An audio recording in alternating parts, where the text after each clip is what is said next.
I had a piece of work and I had to do it by a certain time, and then it was on to the next piece of work. And it was very much, you could just look at your computer all day and have very limited interaction with people. We never really saw the client, it was just numbers basically. How long were you active in it before somebody came knocking on the door saying that they were interested in... I was outside synagogue one Friday night and there was someone saying, "Oh, what's happening with your career? I know you stopped accounting." And I said, well, looking for a job in sales, but it's quite difficult to break in. People want you to have 2 years experience. I mean, it's a familiar story for all your listeners and viewers. Yeah. At which point someone who I'd never seen before in the same synagogue tapped me on the shoulder and said, "Are you looking for a job in sales? Did I hear that right?" I said, "Yes." He said, "Well, we run a jewellery company," so I was going through the details of what they did. "We're desperately looking for someone in sales. Are you available on Monday to come in and interview?" Welcome to another episode of Talk with the Scot. I am in the air-conditioned house of the fantastic Simon Gerstler. Simon. Yeah, Nice to see you. Great to be here, Paul. Looking forward to this episode. Absolutely. Usually when I sit and talk to people, you know, I also do research and check their background out. Oh no. We've exchanged a few messages. We have, and we've just discovered that we know a lot of like mutual friends. I know your brother. You're originally from London. Correct. How does somebody that studies to be a tax accountant end up being a successful founder, entrepreneur, salesperson? Those are some of the things that we're going to talk about. Sure. Yeah, I look forward to dissecting some of that. Yeah. But where did this start, this accountancy? I sort of fell into it by mistake, which is probably why I fell out of it pretty quickly as well. So I went to London School of Economics. I was the first person in my family to go to university, sort of big expectations of me, I suppose, to build some sort of a career. Middle of my second year, someone actually from Scotland, one of my friends from Scotland, said to me, "What are you doing in terms of summer job?" And I hadn't even thought about it, to be honest. I was looking about interrailing or whatever I was going to do. And I still did that actually that summer. He said, "If you want to get a job after university, you have to do a summer job." So I said, "Well, what can I do?" He said, "Well, you should apply to the big 6 accounting firms," which I did. And I got places at all of them actually for a summer job. Summer job was basically quite an easy-going job. It wasn't real accountancy. It was, you know, playing around a little bit. It's about a 6-week course still. And at the end of the thing, they said, "We want you to meet a partner in our group." Had like a sit-down chat for half an hour. And he said, "Instead of applying, you've got the job next year. You don't have to apply. You know, we're hiring you. Or if you want to join that." So I thought, okay, great. Don't have to worry about getting a job after uni. Went, did my 3rd year, rocked up there day one. And I was assigned to international tax, what was then Coopers and Lybrand. Bear in mind, I don't even like maths. I mean, I wasn't even particularly good at it. I don't even enjoy maths. I don't know what I was doing there. And I get there day one, and they only worked on one account in that team. It was the Mars account, the confectionery company Mars. Yeah. And I was bored out of my brains, and also probably out of my depth in terms of I don't enjoy maths as well. Every day I was there, I was like, how am I going to get out of here by 5:30? I left on the dot. I didn't do a minute overtime, I don't think. I was always like 5 o'clock, I was already like packing my stuff up, getting ready, extended lunch breaks, you know, just basically carrying lots of files to make out I was busy when I wasn't really doing much, so no one else would give me work. And at one point they said to me, "Listen, we've got a side project for you. We've got obviously our US office. We want to do a big event in London of any company in the UK that's got US subsidiary. We need someone who's going to cold call, arrange the event, make sure that people are going to attend and really go A to Z through a directory and bring them in. Do you want to do it?" I said, "Yeah, it's not tax accounting, I'm in." So anyway, I did it. Very quickly, I thought I actually really enjoy this sort of stuff. And, you know, I was saying past 5:30, I was getting my numbers in. I was figuring out on the job, like how to cold call, how to follow up, how to engage people on the phone, which I hadn't done obviously in accounting at that point. Yeah. Did it for about 4 or 5 weeks, was successful. We oversubscribed it, and they go, "Great, Simon, back to your tax accounting." And I remember I literally remember, like, spur of the moment, I said, "No thanks, I'm out of here." And I quit on the spot. Didn't know what I was going to do. I hoped it was in sales, but all I knew is I did not want to do another day or another minute of accounting. How old were you at that point? I think about 23-ish, 22, 23. So not much to lose, but also a very brave decision. Yeah, it was a brave decision at the time. It wasn't a popular one within my sort of wider family. I was the sort of hope to, you know, to progress into a career in accounting. And it was very much in those days, like you did your career, your accountancy, law, became a doctor, and you stayed on that path. It wasn't really an entrepreneurial path. And certainly sales wasn't something that was on the agenda for me. But there's obviously, and you know, we'll dive into it in a lot more detail. Like, sales is not just picking up the phone and like you've got your call sheet and just rattle through the call sheet. There's an art to sales. Yeah. And I say that because I was probably around about the same age as what you were just describing, 23, 24, and I was in headhunting. Right. And they sent me for a week of sales coaching. Yeah. And we've actually talked about this, we've exchanged messages about it. Yeah. Because it blew my mind. Yeah. How, and I still remember how he broke down and dissected the structure of the sales call or the sales, like the dialogue. Yeah. And there's a lot more to it than just getting on the phone, you know, correct. the sort of double glazing sales sales guy. And it was fascinating how you can really just, the points were to stay silent. Yeah. The points to ask an open question or a closed question or whatever it might be. Yeah. Is that what drew you into, let's put tax accountancy to the side. And all respect to the accountant. My dad was an accountant. Yeah. But it's obviously very different. Yeah. So was it just you got the buzz when you closed the deal, when you got the yes? Was that the high that you just felt? I think it was partly that, but it's also I didn't want to be stuck with a bunch of papers and assignments. I felt like I was back at school when I was working as an accountant. I had a piece of work and I had to do it by a certain time, and then it was on to the next piece of work. And it was very much you could just look at your computer all day and have very limited interaction with people. We never really saw the client. It was just numbers, basically. So I knew I wanted to work with people. So I think that was the key driver, and everything else, the buzz was obviously part of the knock-on effects of that. But there's a huge difference between you got a buzz working with people, and you're now sitting here 2 exits behind you, and you're now, obviously, you've set up a third company, and you're making a huge success of that. Where did that step come from? Because getting the yes, making that call, getting the yes to, I'm going to open my own company. Talk us through that process. Like, where did the idea come from? Where did the drive come from? Yeah. Well, I think I need to sort of take you back a few years before that, because I didn't go straight into the entrepreneurial side. I worked for 2 more established companies. So the first job I had in sales was one of these coincidences. You talk about headhunting, and I suppose you saw a lot of like sliding doors moments when you were in recruitment. Yeah. So I was struggling a bit to find a job in sales, to be honest. I was looking for 2 or 3 months. I'd already planned to go to the US in summer and travel around some of the states in the US. And it wasn't like main priority to find a job, but I was looking. Wasn't really getting anywhere. The old days, you'd send a letter in, I think it was, no emails then. And I was outside synagogue one Friday night, and there was someone saying, "Oh, what's happening with your career? I know you stopped accounting." And I said, "Well, looking for a job in sales, but it's quite difficult to break in because people want you to have 2 years experience." I mean, it's a familiar story for all your listeners and viewers. Yeah. At which point, someone who I'd never seen before in the same synagogue tapped me on the shoulder and said, "Are you looking for a job in sales? Did I hear that right?" I said, "Yes." He said, "Well, we run a jewelry company." Started going into the details of what they did. "We're desperately looking for someone in sales. Are you available on Monday to come in and interview?" And anyway, that was my break into sales. Did a couple of years there, like dragging around heavy boxes of jewelry, pearls really, and literally knocking on doors of jewelry stores in the city centres in the pouring rain, this, that and the other, and literally trying to introduce myself, looking in the shop window to see what type of products they had, to see where mine would fit in or complement what they had. And it was old-fashioned sales. That's hard sales. Hard sales, pounding the pavements. Yeah. I'd go to Manchester, for example, and I'd just head for the Arndale as a city centre, and then I'd start going from there. And I'd try and hit like 10, 15 jewellery stores. Not necessarily, didn't have Waze then, couldn't plan where I was going. But yeah, it was hard. A lot of no's, lots of like almost shut the doors in your face, but also a lot of successes as well. So that was my first foray into sales before I got into the more entrepreneurial journey. And again, it was that buzz of every time you heard a yes. Yeah, it was that. So that, yeah, to complement what you're saying there, Paul, it really was that I was getting the yeses, and I could see that I was relatively good at it. I enjoyed the challenge as well. Try and break people down who maybe were putting objections up at the beginning. And I was there for 2 years, and to be honest, the turning point for me was when I was held up at gunpoint in Paris. And I thought, I'm not getting paid enough to get killed for doing this. It was a proper movie style heist. We were followed from the hotel, from the safe. I picked up the jewellery in the safe, the 2 of us. Went to the centre of Paris, the Oxford Street equivalent of Paris. As we were getting out, like 2 guys pointed guns at our heads. We had, I don't know, £250,000 of jewellery between us.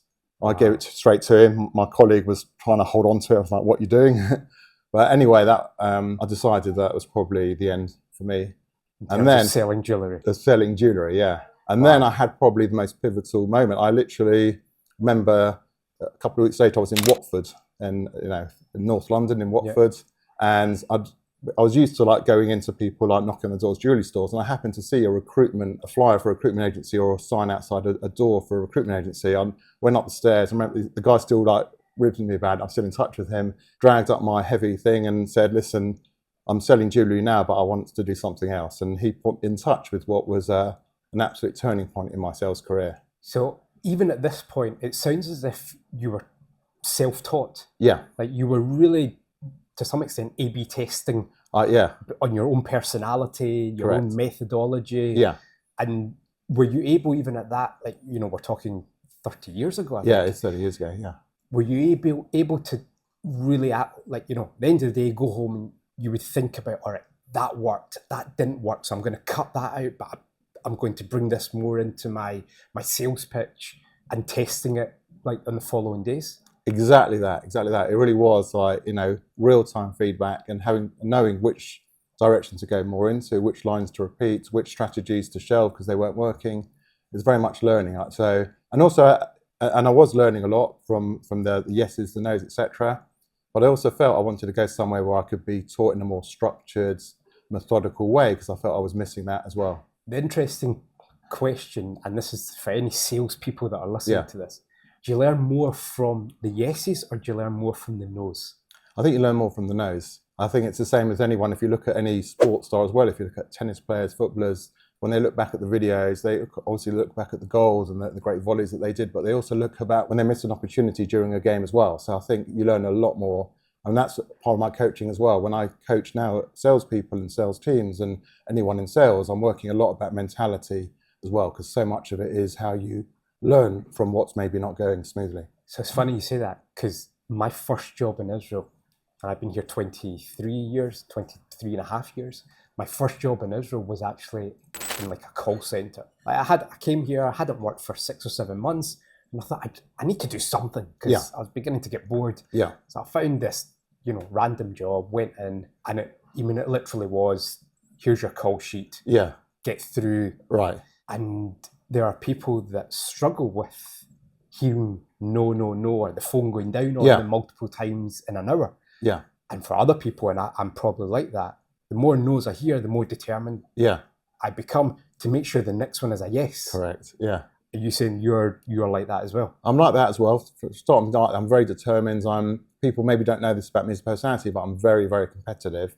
I was very competitive on the sports field, and I turned that into competition in the sort of business arena, I suppose. And so, yeah, for sure, I would use that as a motivation. But more than that, very early on, I detached myself from the outcome. They're not saying no to me when I'm knocking on a jewelry store. They're saying no because they've already got that in stock already. I didn't ever take it personally, think I've done something wrong, or sometimes it was the product range wasn't wide enough. But as soon as you take it personally, it's very, very hard to then get back up and knock on the next door. So if I can give one piece of advice to any budding salespeople, any salespeople that are listening, watching now, it is to try and detach yourself from the outcome. It's just much easier to keep going then. And you think, because the psychology behind sales is really interesting. Yeah. And for anybody that's spent time reading about it, or that mindset and sort of detachment, as you call it, I think really can separate the really good salespeople from the ones that maybe see it as a job or just fall away. Yeah. I think so much of it is because it has a huge impact then on your confidence level. Yeah. And when you're talking to somebody and you express that, level of confidence, at the end of the day, people buy from people. Yeah. And nobody's going to be buying from somebody that's sitting there and sort of within themselves. Correct. They want to buy from somebody that's confident and really gives that, sense of reassurance. I know what I'm talking about. I'm trustworthy. Yeah. That this will do you good. Yeah, exactly that. It's a lot of sales is self-belief, because you can't really wing how you believe about products. So there's a famous American old sales guy back in sort of 30s and 40s in the last century called Zig Ziglar. Okay. And he used to say sales is a transference of feeling. So if you don't believe in it, and I see this with people who are pricing their products up, they do a great pitch and they say to me, I'm not closing any deals. And we look through the recordings and they're sort of going, the price is like, it's like $20,000, and they're like, suddenly all the confidence is gone because they don't believe it's worth $20,000. Yeah. So some of the work we do with them, I had one guy literally, it said in front of the mirror, 10 minutes every morning, you need to say it's $20,000 and that represents good value because, and then list the bullet points there and see if that makes any difference. And it actually did, because part of it, that people can tell if you believe in what you're saying. Yeah. No, absolutely. So you go from walking the streets in Watford, having a gun at your face in Paris. Yeah.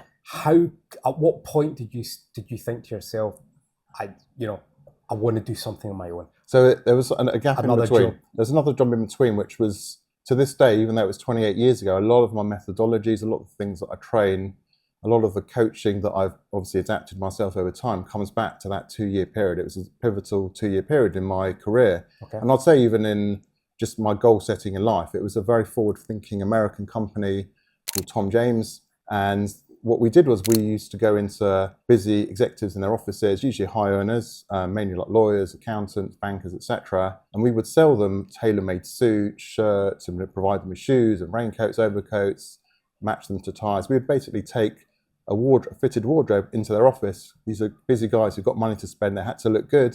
They didn't want to go to Savile Row and spend whatever it was. Yeah. And we would go there in their offices. It was a very, very slick organization. It's still going to this day. I think it's been going for like almost 60 years now, and hyper successful. There were like 600 of us all around the world at the time, but we were trained incredibly. So whereas I'd been thrown a bag of pearls after about 10 minutes and said, go for it, good luck type of thing, I had 6 weeks of really intensive training, objection handling, knowing the product. I had to train myself as a tailor. Yeah. Even though I wasn't making the suits, I had to know every aspect of measuring, fitting, pinning, chalking. Even though I'm not that practical, I had still got the terminology. Still got the terminology.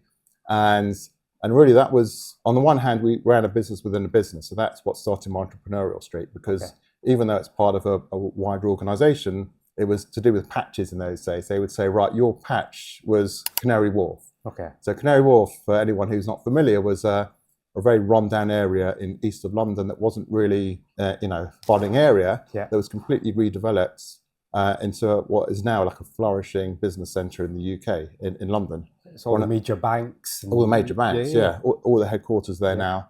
So no one had ever been there from the company. They'd all been in other parts of London, etc. And they said, good news for you is we've managed to steal a directory from Credit Suisse, A to Z. You can see who the directors are, start calling them. And that's how I started breaking into there. I had to run a business within a business. I was making the suits. Obviously, I knew what the price was. I was getting commission on each thing, but I had no leads. I had to generate everything off my own bat again. But this time around, I had proper training and methodologies and ways to do it. But you're also at that point dealing with a different level of clientele as well. Correct. Really different level, yeah. So people that don't want to be messed about. Yeah. People that have no patience to probably hear the sales pitch in the first place. Correct. They just want to hear about value. Yeah. And that's probably really it. Value and price, come in and see me. Yeah, and I'll go a step further, because it's their own money. So it's one thing trying to get budget at B2B in a company, the marketing budget, the IT budget, etc. This is someone writing a check for £3,000-4,000, which is what they often did. The suits started about £600-700 each, so they weren't cheap. Yeah. So you had to convince someone to part with their own money, not their company's money. Right. And these are people that sold value every day, like in trading or whatever they were doing, and they were smart. You had to, smart in terms of intelligence. Hopefully after they worked with me, they were smart in terms of look as well. Looking good, yeah. But also from your perspective, and you might not have even realised it at the time, you're gaining an insight into not just how to sell to different people, but how to communicate with different levels of management and different industries. And that's a huge learning curve. Absolutely. So it was even different. If I was working with a lawyer, they were maybe more analytical than the traders, who were Forex traders, who had to make a decision like that. Yeah. So I had to adjust my pitch, as you correctly said. You've got to adjust it depending on who you're speaking to. So a lawyer would be like, okay, I want data, details, and you'd have to speak in their language. A trader, if I started going into details, their mind's already gone. They're already gone. So I had to know how to adjust what I was doing and see how successful that was. And like we said before, you learn very quickly.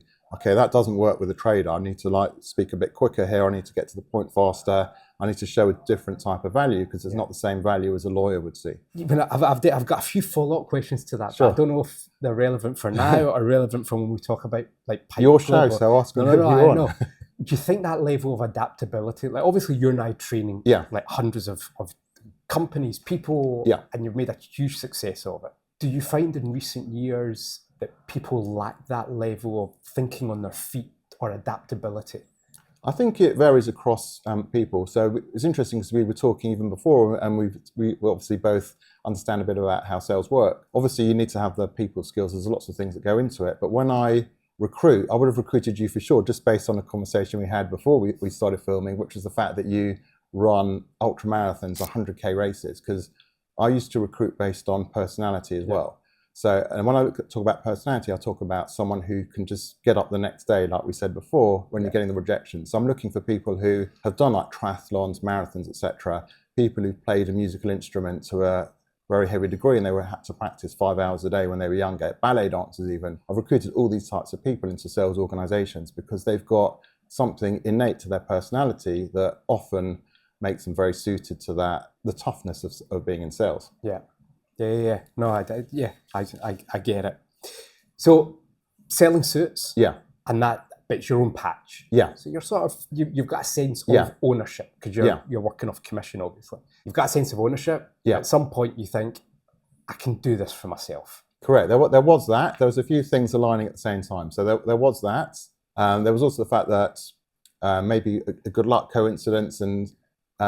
In the summer of 2000, which was when I've been there 2 years already, a lot of the banks that I was working with announced that they were going either dress casual on a Friday or dress casual some of the week as well. And obviously it was maybe a passing trend at the time, although now it's more casual. But back then I was like, okay, I've got a young family, I can't really afford to wait to play this out for the next year or two and see that people are going casual and don't want to wear suits. So that was one thing happening in the background. Number two, it was the .com sort of revolution, if you like, literally around that sort of time in 2000. So I had my eye out at the same time for opportunities within that space. And the same recruitment consultant who had placed me there, I basically bumped into him at an event, actually. I was representing my company, trying to recruit more people into my company, the tailoring company. He was there in his recruitment capacity. And we sat down and very quickly had an opportunity for me of a company that wasn't started by me, but it was very, very, very early. It was just in its infancy with an idea more than any clients, which was in the legal recruitment space. Okay. So what attracted you to that? I think what attracted me was building something from the ground up. Okay. So even though I built something from the ground up, technically within a bubble, it was within a bubble. But being able to take something from a very, very early stage, and I've seen this now with the clients I work with today, I prefer working with the earlier stage and cracking that conundrum, that challenge of how to launch a product that sticks in the market, what the messaging is, etc. So I was on the lookout for something that was early, that would enable me to really grow the sales organization and lead it and use the experience I had. It was only 4 years experience by then, but I felt I had enough knowledge and I suppose desire to build something from the ground up on the sales side. And when you went into this, did you think at any point, like, did you go into it thinking the aim is to grow this and ultimately sell it? Or were you seeing it as, I'm going to start this and, try and be as successful as I possibly can? I did actually want to see it all the way through. Now, whether that meant a big financial package or not, I wasn't even so focused on that, to be honest. I was more focused on taking something from zero, which it was at the time, we had no clients, to proof of concept and to grow it in the market. And we were specifically focusing our product in the UK, so it was quite a tight market, and it was all recruitment. So I sold to either law firms, to recruitment consultants themselves, or to corporate departments hiring lawyers. So your BBCs or whoever it was that had a big legal team, we were selling to them as well. And I wanted to prove I could take something from zero and grow it to 1,000, 1,500, 2,000 clients. At what point did you sit down and you think, wow, this is probably growing faster than I expected, or exceeding my expectations? Maybe there's a way out of this, and start thinking about something else.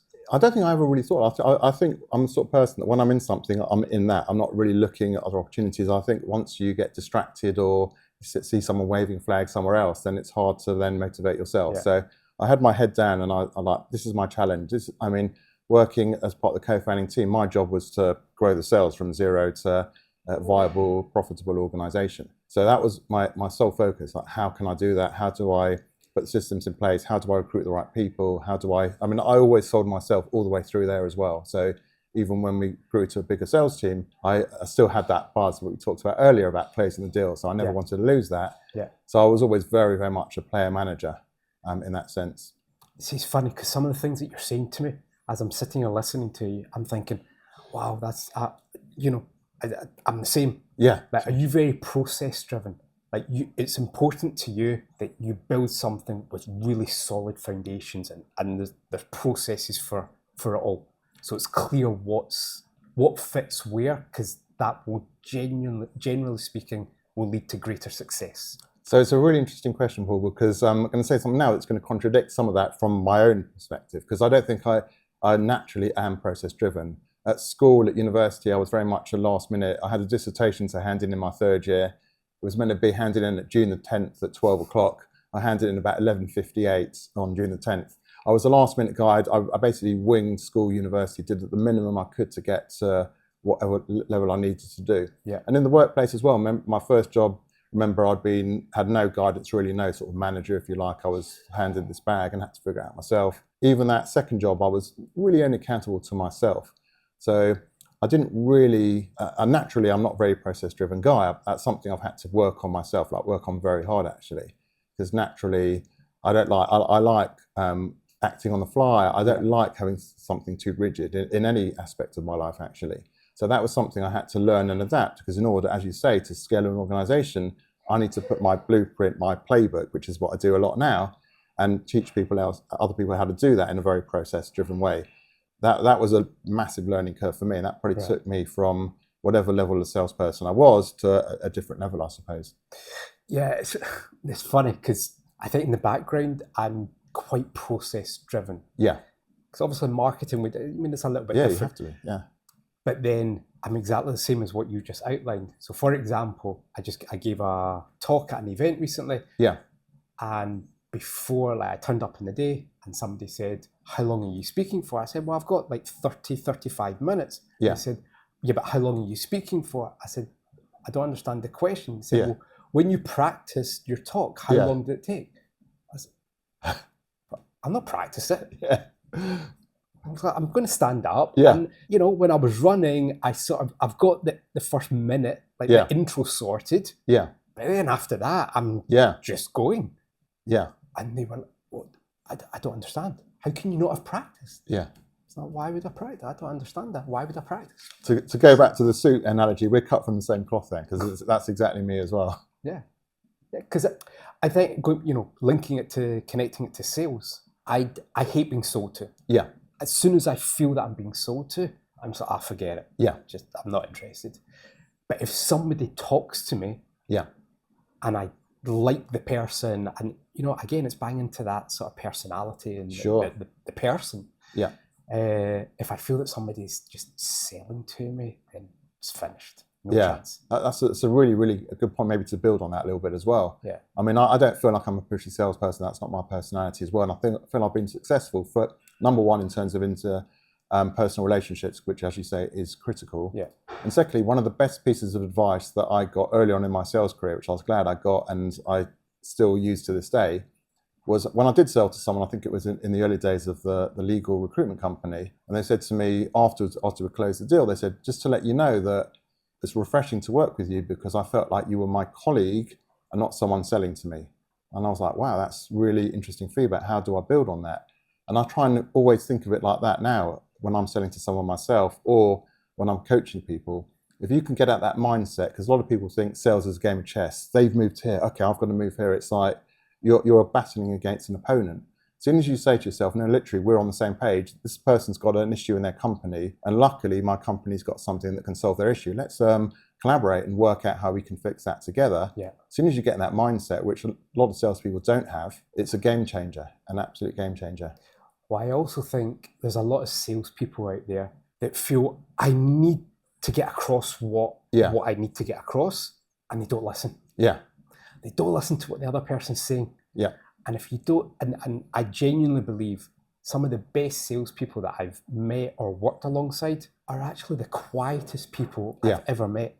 they'll ask one question and literally just sit back. Yeah. And the other person will talk and talk and talk. Yeah. And those are the best salespeople. They are. I mean, I've recruited like social workers for that exact reasoning, really, because they basically very good listeners. They're very good at coaxing information out of someone, but not in a non-confrontational way. Yeah. And they often make very good salespeople. And you're right about listening. And that's something where I've been to many meetings in the old days before Zoom when I'll be kicking someone under the table because they just didn't know when to be quiet and listen.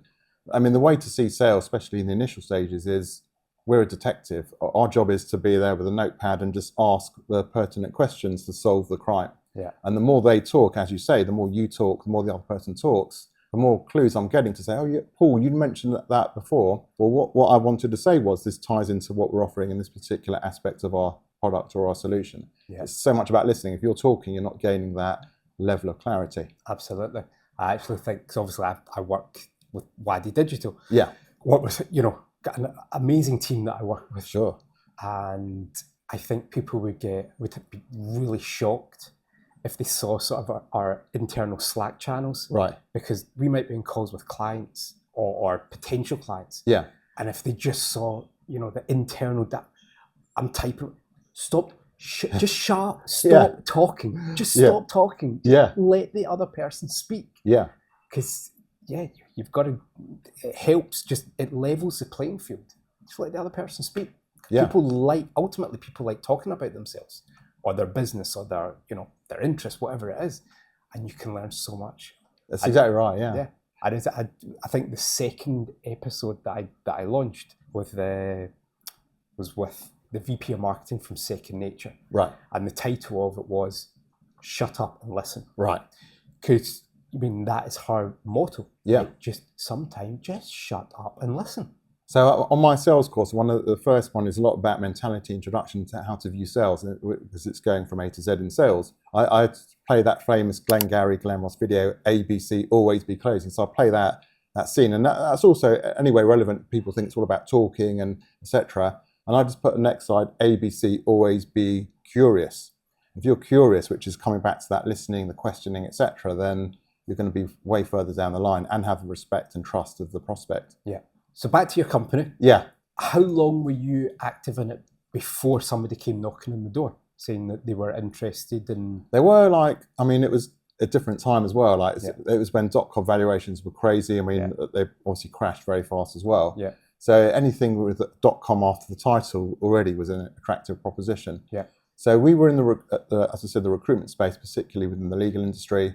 And we were taking a lot of market share away from the media groups, the newspapers, etc., who traditionally, if you were looking for a job back in the 90s or the 80s, etc., you'd go to a newspaper and just see what legal jobs were being advertised or insert category of jobs. So that was where the main interest was from. So quite early on, they were knocking on our door. It was too early because we didn't feel we had enough, I suppose, leverage. In terms, leverage enough in terms of clients, etc.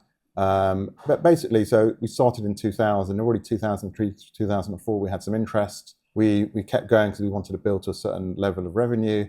And it was 2006, 2007 that we had a very serious potential buyer.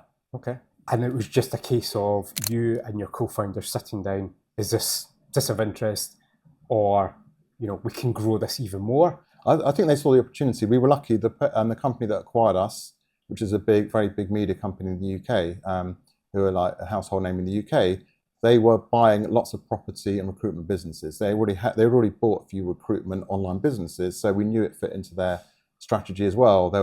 We were up against two very established players at the time. We managed to thankfully beat, and they were the Lawyer Magazine and Legal Week, who had one of them was 200 years old and had everyone following their page, and they could market themselves. We were banned from advertising there because we were a competitor.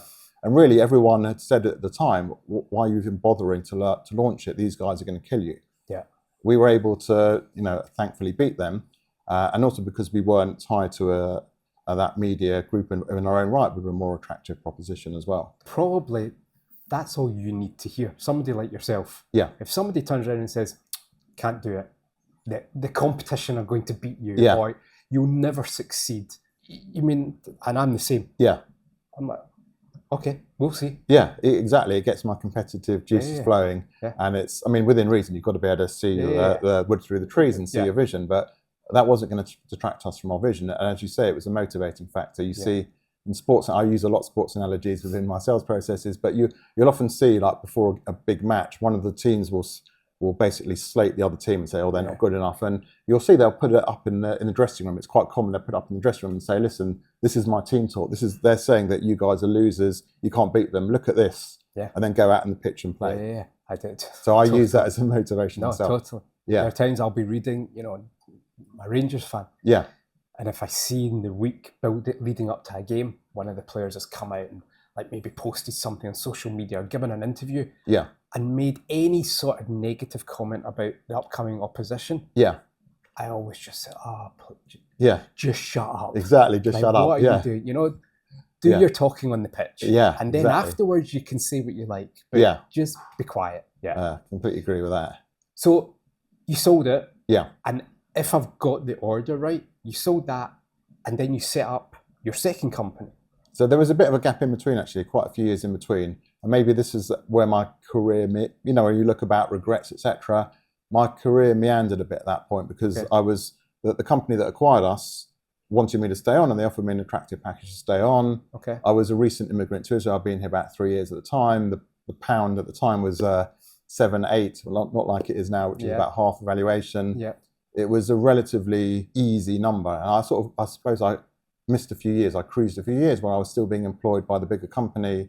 There was still a challenge to integrate it to everything else, still to manage the team, etc., still to grow revenue. Yeah. But I probably should have left a year or two after that. But I ended up staying another 6 years.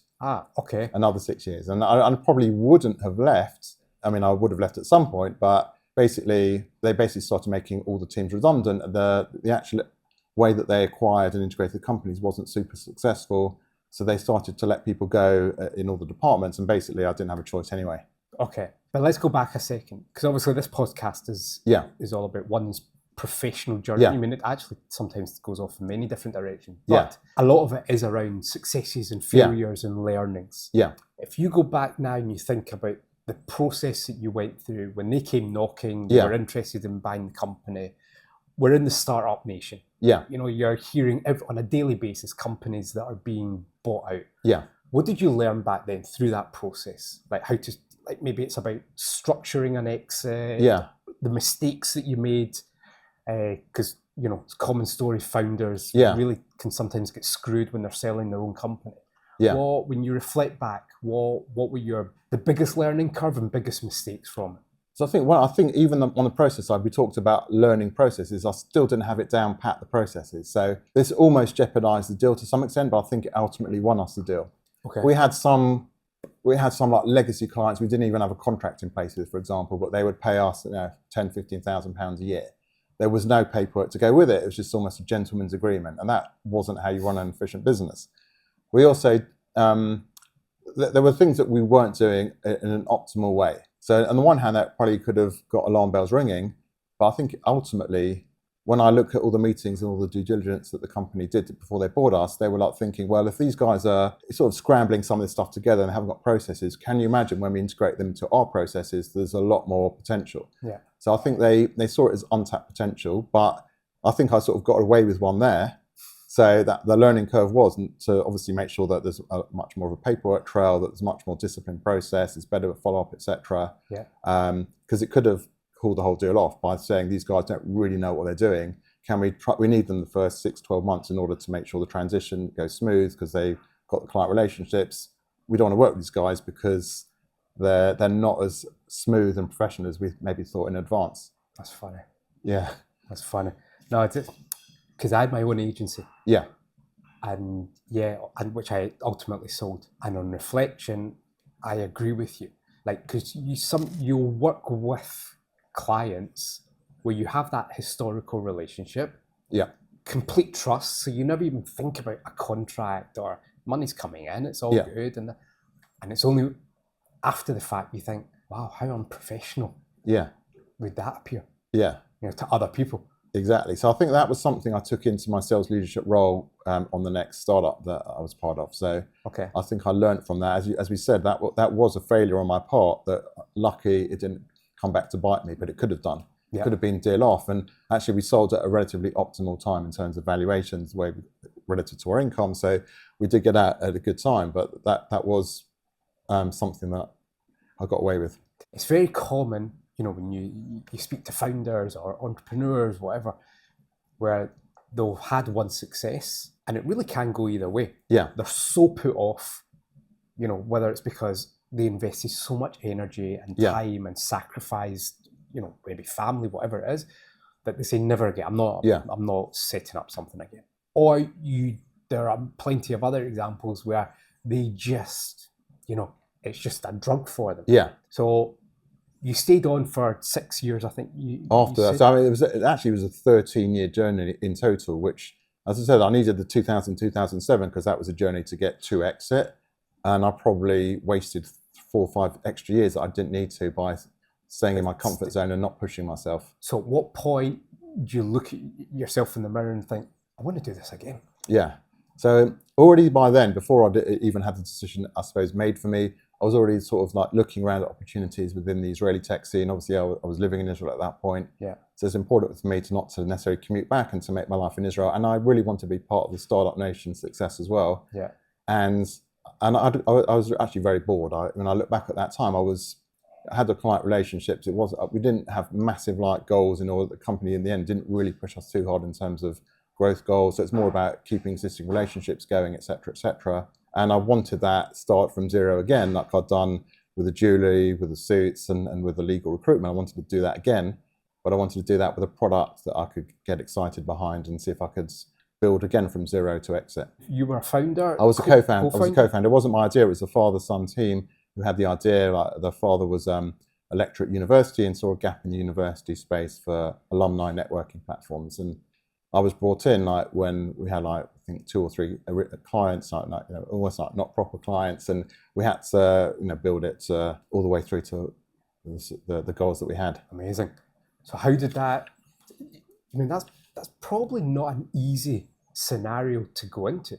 Yeah. Father, son. Yeah. And you're the third wheel, so to speak. Yeah. That can bring its own challenges.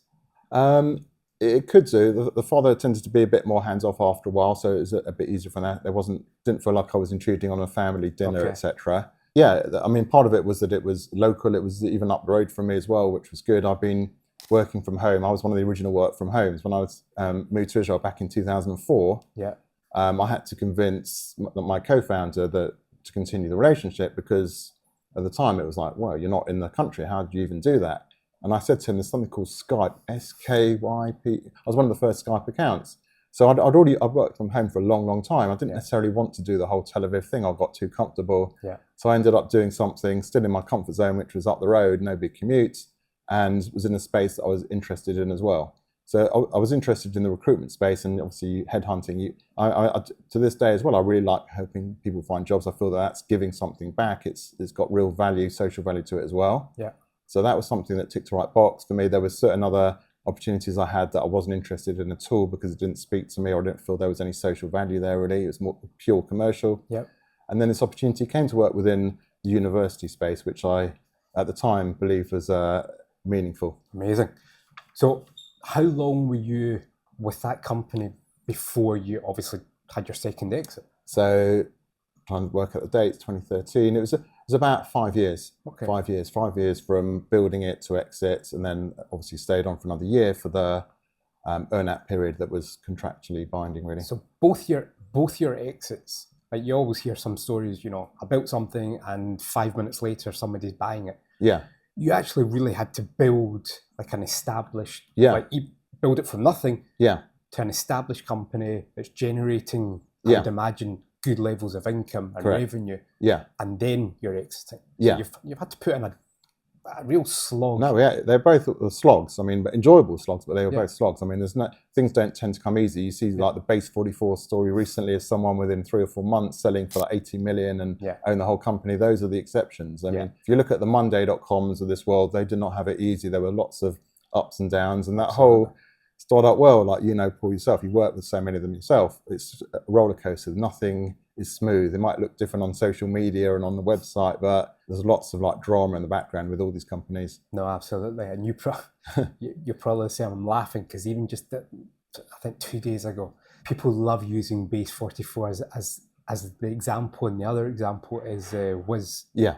You know, well, we want to be the next Wiz? Yeah. Or I've got an idea, I'm going to be the next Beatles. Well, you're probably not. Yeah. Let's start from there. Yeah. Like, you know, it's great to have aims and targets, but in all likelihood, you're not going to exit for 35 billion or whatever it was that Wiz exited for. Yeah. In all likelihood, you're not going to be exiting after 6 months for $80 million. Like, let's, you know, more often than not, you've got to put in the graft and work hard, prove the concept, and then have solid recurring revenue, never mind just revenue. Yeah, exactly. You've got to prove that it's sticky, the product itself. Yeah. I think that a lot of people don't see that. They don't. And the truth is, it's actually quite negative if someone comes to a company thinking there's a 6-12 month turnaround. You want someone that's going to be there for the long haul, the ups and downs, the marathon, not the sprint. We're talking about the running that we've discussed before as well. Yeah. No, it's funny you brought it up, because literally a couple of days ago I was talking to somebody. Yeah. And they were saying, I think our idea, we could do like what Base did. Yeah.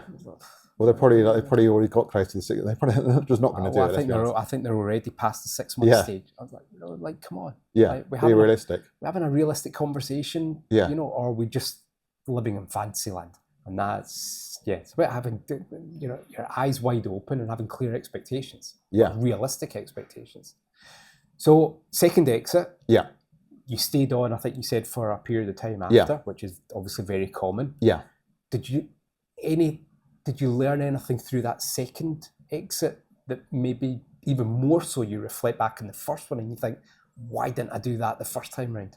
Not really. I think the second one was it was to sort of prove value even post-sell, and there were incentives obviously to hit certain revenue goals in order that made it worth a while to stay on anyway. So I was very focused on, can we grow it by, it was a crazy percentage, but can we hit those targets really in order to meet the goals in the contract?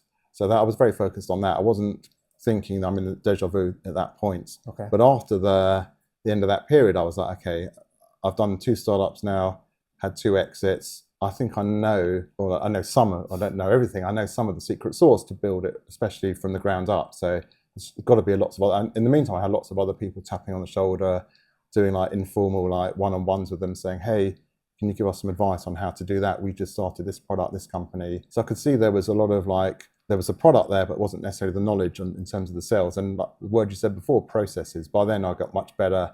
Over the last 6 or 7 years, my second company, I got much better at the processes. Okay. So I felt I had a repeatable, scalable, teachable blueprint that I could now teach to other companies in a similar position. Okay.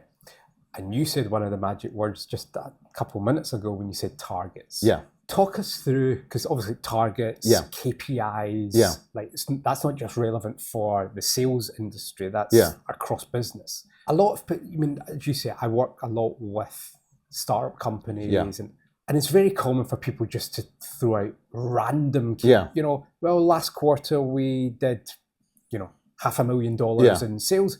We're going to, in the next quarter, increase that by 25%. Yeah. Why? Yeah. Where's 25% coming from? Yeah. Oh, it just, you know, I think we can do it. Yeah. And it's not really based on anything. Yeah. When you sit down and you plan out targets, KPIs, call it whatever you like, do you have a process, or are you sort of, is it more, I think we could probably do something like that? Well, sometimes it's out of my control, because some of the companies I'm working with, they're like seed, Series A, where almost like the board has given an internal target that CEOs then got, and I'm helping the CEO hit those targets. So sometimes that's out of my sort of realms of power, if you like. Yeah. What I can do is structure the packages and the incentives and split who does what in terms of target, but I'm very rarely the person saying, right, we need to hit 10 million, etc., whatever it is. Although with a lot of the companies I'm working with at the moment, it's always very coincidental that it's a very round number. It's always 6 million, 8 million, 10 million. It's never like 6.4. If it was 6.4, I'd say, okay, there's some structure to it. They haven't just picked out a round number. Yeah. But often it's just a stretch target, and especially there's a company I work with that raised a few tens of millions of dollars recently, and their target for the year is like 2.5 times what it was last year, based on the fact that they raised more money, not more than the fact they got a direction to get there. Right, but even with your own company. Yeah. Because obviously you've set up Pike Global. Yeah. I can't remember exactly when you set that up. Yeah. But when you sit down and you set that up, Now, to some extent, you were starting from scratch Yeah. because you've obviously got the network and all Yeah. the rest of it. But when you were setting that up, did you sit down and think, year one, I want to generate X amount in revenue and it's based on this and this and this and this and this? Or was it simply a case of, let's see how we get on? I think it was, it's going to sound bad, and I've talked about processes, it was more of the latter, let's see how we get on, because I had nothing to base it off. I didn't know what was a fair consultancy fee. I spoke to some people in the market, I looked at the US, the UK, but I wasn't 100% sure with enough clarity to say I want to do X amount of revenue in it was 2020 actually, just before COVID. Okay. I wasn't, yeah, it was literally, I think January the 1st, and by middle of March, it was everyone down tools or wasn't around really. We lost a lot of clients overnight, as you can imagine. I didn't really have it mapped out, but that was a conscious decision. I wanted to see how the first year rolled and how my proposals went and what value I gave in order to then have realistic targets going into year two. Okay. So you're now 5 years late down the road. Yeah.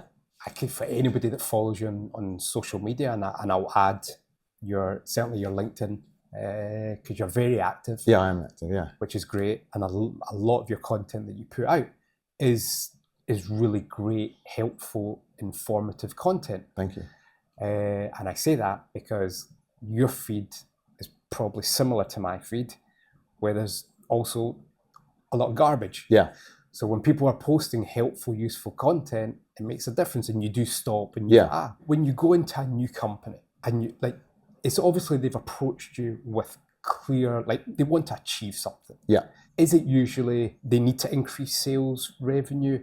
Is it we really just don't know what we're doing? Or is it anything in between? I think it always comes down, everything comes down to increased sales revenue. Right. So I've worked with much more mature companies that are doing several tens of millions of dollars that have got stuck somewhere and they know they're not optimizing what they can do. Okay. All the way through to a lot of my work is with early stage companies where they might have 0 clients or just a few relationship-based clients that aren't really symptomatic of how they can grow. Yeah. So it all comes down to revenue. So how can me or how can someone help them get to that revenue target, which often has been set quicker? So if they've got to do $1 million in year one, that's going to be 10, 20, 30 deals. How do they do that? How do they build a repeatable sales model? How do they try and optimize the ones in their current pipeline? There's usually a lot of missed opportunities there as well. So we do a lot of very hands-on coaching of almost like replaying some of their calls and seeing where they didn't quite follow up properly, or they asked the wrong question, or they didn't listen enough, which I've got quite a few CEOs who aren't salespeople. I often work with CEOs who are selling the product, the first 10, 20 deals through their network, and they want to understand the product. They're not salespeople. Yeah.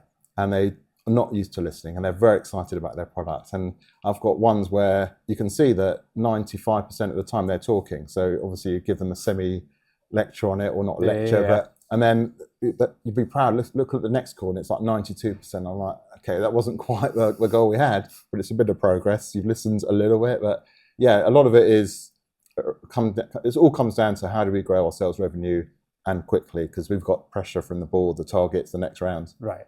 And your process of doing that, if I understand correctly, is to some extent you strip everything down. Yeah. All aspects of it. Yeah, that's correct. So one legacy of being in accountancy is I took one word from accounting, which is audit.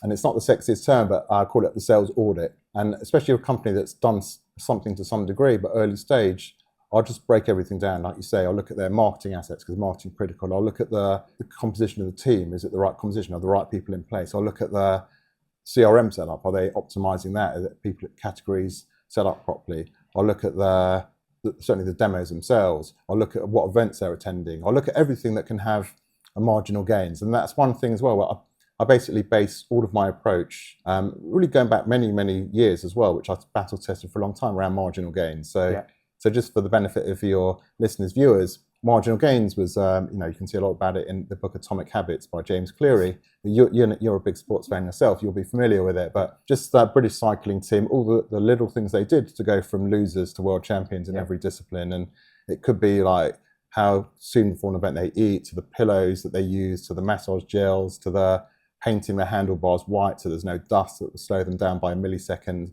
and the marginal gains of all those things adding up. So I took all of that and said, how can I use that within the sales process? And it was at the same time when all the football teams were really looking at data before signing players. It was got much more granular than he scored a good goal last week. So how can I use that marginal gains in a sales audit to make realistic gains for the company themselves? I think it's funny because me and you could sit here and talk all day about football and run marathons and whatever. But I think when you use the word obsessed, I think especially in like a sales environment, to some extent you do need to be obsessed. Because you're always looking for that next hit. And it's not just as simple as picking up the phone. There are so many different components. And, you talked about running there, but, I think the first time I was training for like a super long distance run, I remember for months leading up to even starting training, I was reading, and in my own mind, I was mentally getting ready for starting training. What I was eating, when I was eating, what I was drinking, when I was drinking, sleeping. Like the whole, and I was watching videos. I was obsessed. It was driving my wife crazy. But it was all consuming. And I think when you do bring that into your professional life, if you want to be successful, you probably have to have the same sort of mentality. And that very much divides the highly successful people from possibly the masses. And I think the masses aren't necessarily super successful. Certainly in sales, if you look globally at people hitting their sales target, most people probably aren't hitting their sales target this quarter. It's mad, but that's the reality in the world. I mean, I've worked with in the thousands of salespeople now over my sort of 30-year career. Obviously there's a lot of superstars out there, but there's a lot of pretty average people that fell into sales that aren't looking to necessarily upskill and develop, and they're not reading anything around the subject. They're not looking to improve. They're not watching back their demos to see how they can improve. So if you can just get everyone better by 2-3%, the revenue optimization behind that is crazy. And I make that point to our clients as well all the time, because let's A/B test. Let's be testing, test. And sometimes, will it really matter if the button's blue or orange? I'm like, if it increases your conversion rate by even 0.5%, then it matters. You reverse engineer that. How much is that worth to you? And it can be significant. Sure. So you tell me if it's worth making that little test. And I think even though my background's in 20 odd years in marketing, and you're obviously like background in sales, there's such a huge crossover. One of the things I want to do, often I work with a team where the sales and marketing on different floors. They're not engaged. They're not like looking at, for example, one of the things I did in my sales coaching just yesterday was an example about having some sort of shared drive, shared access around objection handling. So if marketing don't know the common objections that salespeople are getting, how can they build the right materials that are going to pre-answer those objections, guide people through a process? And it's amazing how many companies there are where they're just in different directions, and I'm very much about collaborating together. And it's one of the reasons why when we onboard a client, we'll tell them we want to speak to your head of sales. And so often, so many times, we're met with, why do you want to speak to them? Like, because they're the people that are speaking to your potential client customers.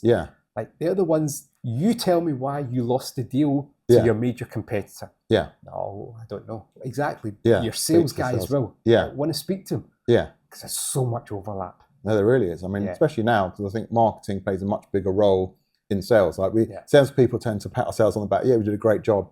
There's stats out there and the data out there, and I read a lot of this for my sales coaching as well in order to add value, is that often people are 60 to 70, 80% down the way from all the research they've done from Gartner, from other websites, from competitors, etc., from current clients that they know. When they get to you, and if it's inbound or even if it's outbound, sometimes they've done a lot of homework and you're just guiding them to the finish line. No, absolutely. So when you go into a company and you're working with like the sales team or the people that are in the room, and you get a sense very, very quickly if somebody's buying into it, somebody's got it. Like, if you feel that they're not present, that they're not taking on board some of the ideas or the tips, or how do you deal with that? Well, there's two ways. There's either that you first, level one is you try and obviously turn that around, and sometimes it's the way they've been coached, or there's a reason behind their apathy. Sometimes it's that they haven't made the link between their not attaining their goals and some of the training gaps, for example. So you've got to address it from there first of all. With the best will in the world, if you've then given it a period and that person's just not looking to grow, not looking to engage, then it's hard to make effective change. You've got to have someone that wants to be trained and improved as well. Like I had a training session recently, like, you know, good group training session with a company that brought me in, and their main sales guy, who isn't doing so great, was on his phone during the session. Wasn't really, his body language was like slumped. He wasn't really listening, and he's not closing enough deals, which is one of the reasons why we're doing the training. Yeah. And I, hand on heart, I'm not sure that he's going to absorb any of the lessons. I'm taking a guess here. Yeah. So correct me if I'm wrong. Sure. I would imagine you're quite self-critical. How do you deal with when you walk out of a client's office? Yeah. You know, you've gone in 1 day session, 2 days, a week session, whatever it is, and you walk out there and you think, I don't feel that I got through to them, or I missed the mark. How do you deal with that? What's the learnings that you take away, or how do you analyze that so that you don't repeat the same mistakes again? So one of the things that I started to do a bit more recently, especially if it's face to face, you can even do it on Zoom as well, is that if that person is like not engaged, to sort of call them out and use them as an example. Suddenly mention their name. So Paul, if you were doing this, and suddenly they're like, what? And they don't know what you call them because their mind's somewhere else. So try and engage them, try and, you know, bring them into the picture, and maybe try and vary some of the materials as well. So I've added quite a bit more like video, for example, like short 30-second videos, which a lot of people, that's how they digest information today as well. Yeah. So rather than just do a stat or like a interactive role play, I'll put a video on that's going to break up the nature of the session as well for people's concentration spans aren't the best. What's the plan for Pike Global? Like, I mean, the obvious question to ask is, are you thinking about a third exit?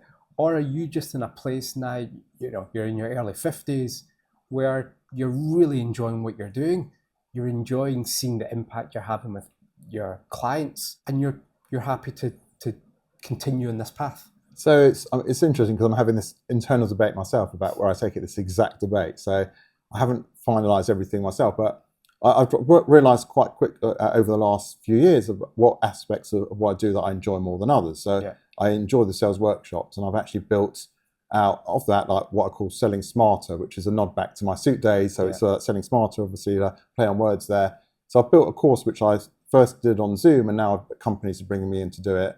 I want to repeat that and do a lot more of that in-person coaching, ideally in person, but if not over Zoom. Okay. I want to make that a bigger part of my offering.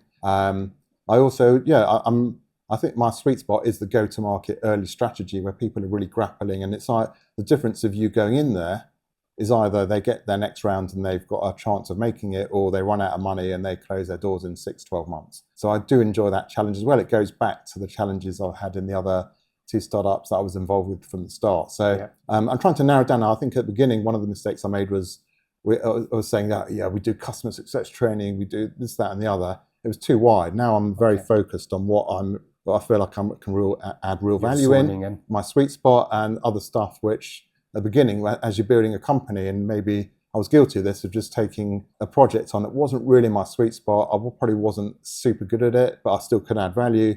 But I took it on because it was revenue in whilst I was trying to build up from zero.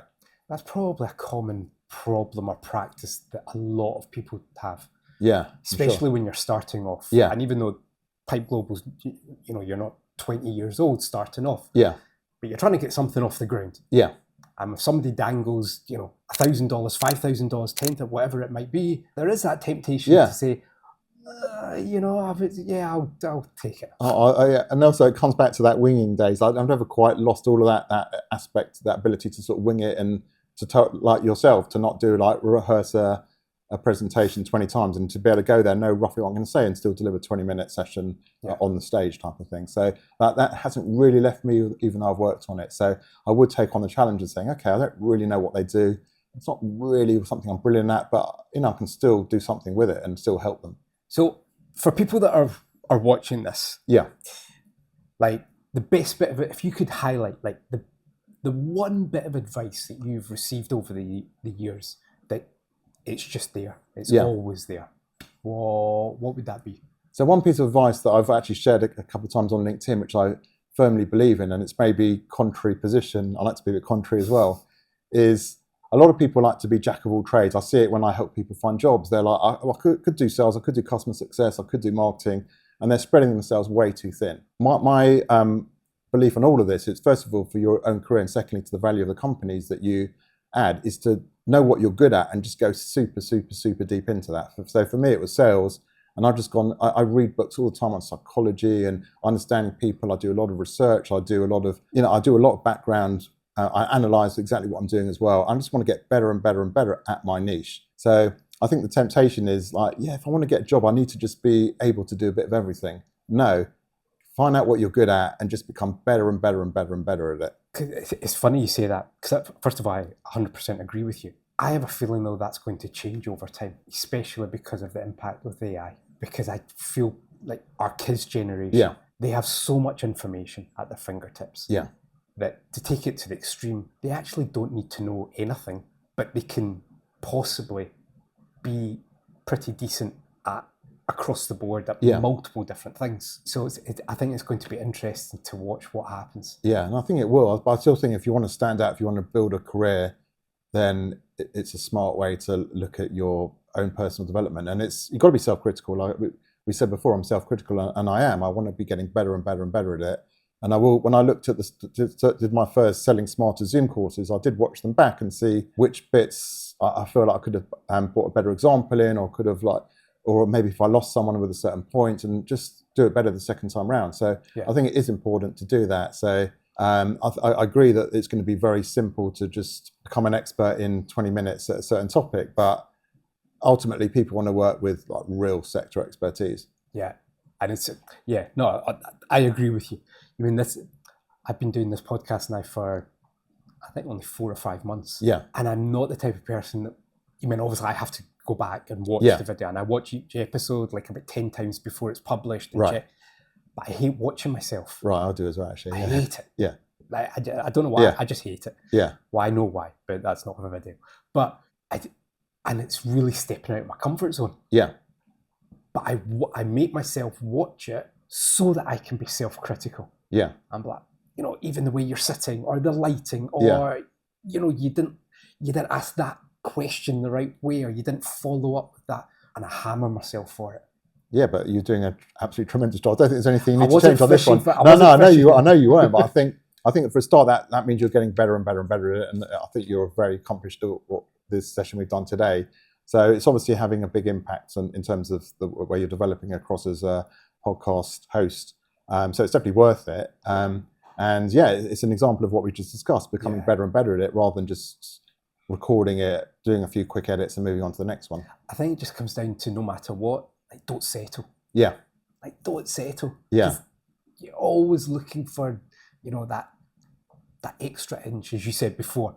And we could talk about the running part, because I know that you run marathons. You've got pictures on your wall of you finishing the London Marathon with your brother. It is the same mentality. Yeah. It comes from, just trying to achieve. Yeah. Striving to just, it doesn't matter if you're finishing a marathon in 3 hours or 5 hours. It's that sense of, I've achieved something. I've proved to, forget anybody else. Yeah. I've proved to myself that I can do the hard work. Yeah. And I've achieved something. Correct. And for me, that's very, very powerful. Yeah. Overcoming all those hurdles, whether it's sales, a sales call, or building a company, a marathon, or whatever it might be. Failure is a bruise, not a tattoo. Yeah. Yeah. I like to finish in those on that statement, because we've briefly touched on it. I probably learn more through my failures than my successes. Yeah. And it might be sort of a British thing. Yeah. We achieve something like, yeah. We won't acknowledge that. Yeah. I was crap at that. But I think we can learn more from those experiences. Take us through one event or one period where you really didn't succeed, or you literally get slapped down, and you came out the other end feeling that, all right, this is how I'm going to improve. I think it's probably at the beginning of Pike, when I was taking some of these projects on. I didn't really know my sweets. I knew that I knew a lot about sales, but I didn't know exactly how to put that into a digestible offering for people. And I was doing some projects where they said that they were happy, and I'm sure they were, and they wrote testimonials afterwards. But coming back to that self-critical thing, I thought I didn't really give as much value as I could, and they're not in. I always want to leave them in a way better position on the revenue side than they were before. And usually, they're pretty much every time there's some sort of revenue growth that we can look at. Sometimes it's more pronounced than others. But when I look back, I mean, I've worked with about 220, 230 companies now. So you're not going to do your best work across all of those. I look at the ones that I didn't, and I try and analyse why I didn't do a good job with them. Was it because I was trying to take on something that really was out of my comfort zone? Yeah. Was it because I didn't have enough meetings with their product team to understand what the product really did? Was it because I didn't understand the company culture? Was it because I didn't research industry enough? So I'm critical of myself there, and I feel now I'm much, much better. I won't just take on any client anyway. My work's all referred, word of mouth, LinkedIn, which is great but I still need to be better at weeding out the ones where I probably aren't going to add as much value. I've got to look at every one as if they can't bump into someone in the street and tell exactly what value I did and it's a really good value, then I probably shouldn't be working with them. Fair enough. Simon, thank you for inviting me into your house. That's absolute pleasure. It's been an absolute pleasure speaking with you. Yeah. I've definitely heard a lot of good things about you. Thank you. I'm sure you're adding Likewise, huge amounts of value, and keep doing the good work. Thank you. Likewise, Paul.